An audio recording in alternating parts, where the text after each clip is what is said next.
नमस्कार, नीलम्स रेसिपीमध्ये सर्व खवय्यांचे मनापासून स्वागत.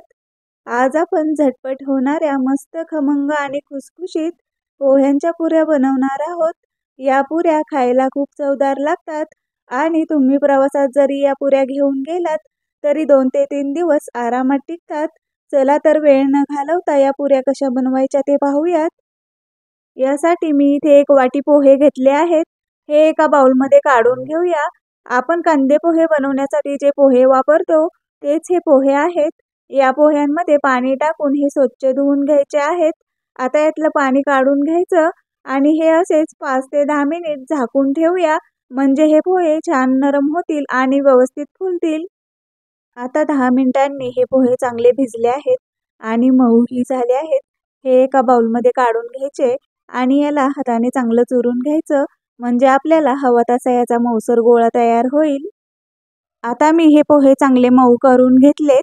याच्यामध्ये 2 चमचे जिरे पावडर, अर्धा चमचा चिली फ्लेक्स, तिखट मिरची पावडर अर्धा चमचा, थोडीशी हळद, 2 चमचे पांढरे तीळ, चवीपुरतं मीठ, अर्धा चमचा जिरं, मिरची आणि लसणाची पेस्ट आणि बारीक चिरलेला कांदा टाकून घ्यायचा आणि हे सर्व यामध्ये चांगलं मिक्स करून घ्यायचं.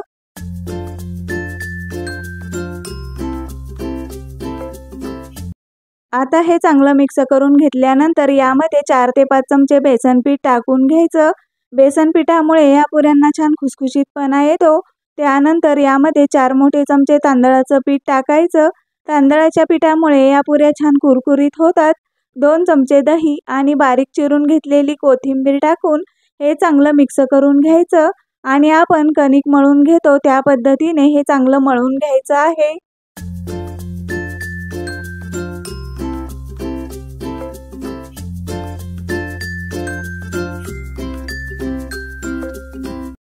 हे चांगलं मळून घेतल्याच्या नंतर याला थोडंसं तेल लावून घ्यायचं.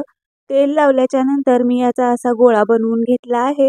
आता आपण हा गोळा 5 मिनिट मुरण्यासाठी साईडला ठेवूयात. आता 5 मिनिटांनी हे पीठ चांगलं मुरलं आहे. हाताला थोडंसं तेल लावून यातलं थोडंसं पीठ हातावर घेऊन या पिठाचा असा छोटा गोळा बनवून घ्यायचा. अशा पद्धतीने या पिठाचे बाकीचेही सर्व गोळे बनवून घ्यायचे आहेत.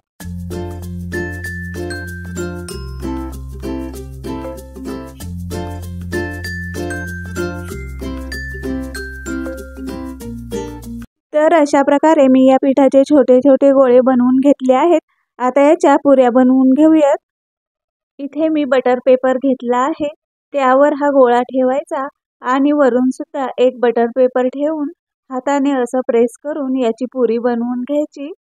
आता याच्यावरचा बटर पेपर काढून घ्यायचा आणि ही पुरी हातावर अशी अलगद काढून घ्यायची. मी ही अशी पातळ पुरी बनवून घेतली आहे. अशी पातळ पुरी बनवली तर पुरी छान कुरकुरीत होते. आता आपण हे एका प्लेटमध्ये ठेवूयात आणि आपण दुसरी ही पुरी बनवून घेऊया. पहिली पुरी बनवली त्याच प्रोसेसने ही पुरी बनवून घ्यायची. या पुरीला या वाटीने गोलाकार देऊन घ्यायचा. ही पुरी मी थोडीशी जाड बनवली आहे.